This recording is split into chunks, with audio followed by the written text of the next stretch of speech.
মসজিদে নববী থেকে মাত্র ৫ কিলোমিটার দূরে মদিনার ঠিক উত্তর পূর্ব দিকে ঐতিহাসিক উহুদ পাহাড়ের অবস্থান। এই পাহাড়কে কেন্দ্র করে মক্কার কুরাইশদের সাথে দ্বিতীয় লড়াই উহুদ যুদ্ধ সংগঠিত হয়েছিল। উহুদ প্রান্তরে কুরাইশরা নির্মমভাবে হযরত রাসূলুল্লাহ সাল্লাল্লাহু আলাইহি ওয়াসাল্লামের দাঁত মোবারক শহীদ করেছিল, তাকে আহত করেছিল। এই রণক্ষেত্রে নবী করিম সাল্লাল্লাহু আলাইহি ওয়াসাল্লামের চাচা মুহাবির হযরত হামজা রাদিয়াল্লাহু তাআলা আনহু সহ ৭০ জন সাহাবী শহীদ হয়েছিলেন। এই মুহূর্তে দাঁড়িয়ে আছি ইসলামী ইতিহাসের ঐতিহাসিক যুদ্ধ উহুদ যুদ্ধের প্রান্তরে। আমার পিছনে আছে উহুদের পাহাড়, জাবালে রুমা এবং মসজিদুশ শুহাদা।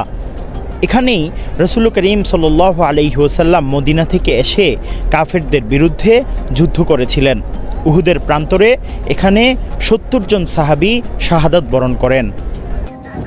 উহুদ প্রান্তরে এখন একটি সুন্দর মসজিদ নির্মাণ করা হয়েছে।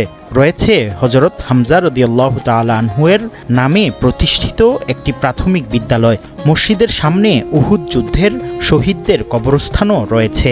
হজযাত্রীরা উহুদ প্রান্তরে এসে শহীদদের কবর জিয়ারত করে থাকেন। কবরস্থানটির প্রাচীর মূল কবর থেকে অনেক দূরে। মূল কবরগুলো সামান্য ইট দিয়ে ঘিরে রাখা হয়েছে। প্রাচীরের চারপাশে গ্রিলের ফাঁকগুলো মোটা পলিথিন দিয়ে ঘিরে রাখা।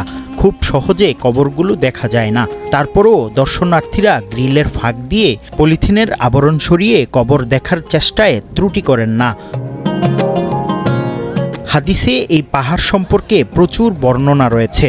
এক বর্ণনায় নবী করিম সাল্লাল্লাহু আলাইহি ওয়াসাল্লাম বলেন, উহুদ পাহাড় আমাদের ভালোবাসে, আমরাও উহুদ পাহাড়কে ভালোবাসি। এছাড়া অনেক হাদিসে সওয়াবের পরিমাণ বুঝাতে রাসূলুল্লাহ সাল্লাল্লাহু আলাইহি ওয়াসাল্লাম উদাহরণ হিসেবে উহুদ পাহাড়ের কথা বলেছেন। আলেমগণ বলেন, উহুদ পাহাড় ইতিহাসের সাক্ষী। জীবনে হযরত রাসূলুল্লাহ সাল্লাল্লাহু আলাইহি ওয়াসাল্লামের নির্দেশনা না মানলে মুসলিমরা কি পরিমাণ দুর্ভোগে পড়বে তার জলজ্যান্ত উদাহরণ উহুদের প্রান্তর। এই শিক্ষা শুধু যুদ্ধের দিনের নয়, পুরো জীবনের।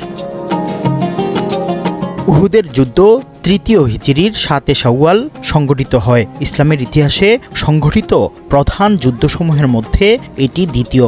এর আগে দুই পক্ষের মধ্যে বদরের যুদ্ধ সংঘটিত হয়েছিল। এই যুদ্ধে মুসলমানরা বিজয় লাভ করেন। উহুদ প্রান্তরে আহত অবস্থায়ও নবী করিম সাল্লাল্লাহু আলাইহি ওয়াসাল্লাম বারবার বলছিলেন, হে পরওয়ারদিগার, আমার কওমকে ক্ষমা করে দাও, কেননা ওরা আমার সম্পর্কে জানে না।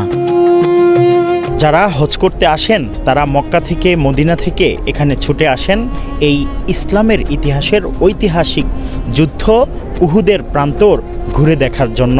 এই যে বিশাল পাহাড়, এটা দেখার জন্য, যে জায়গায় রাসূলুল্লাহ সাল্লাল্লাহু আলাইহি ওয়াসাল্লাম যুদ্ধ করেছিলেন।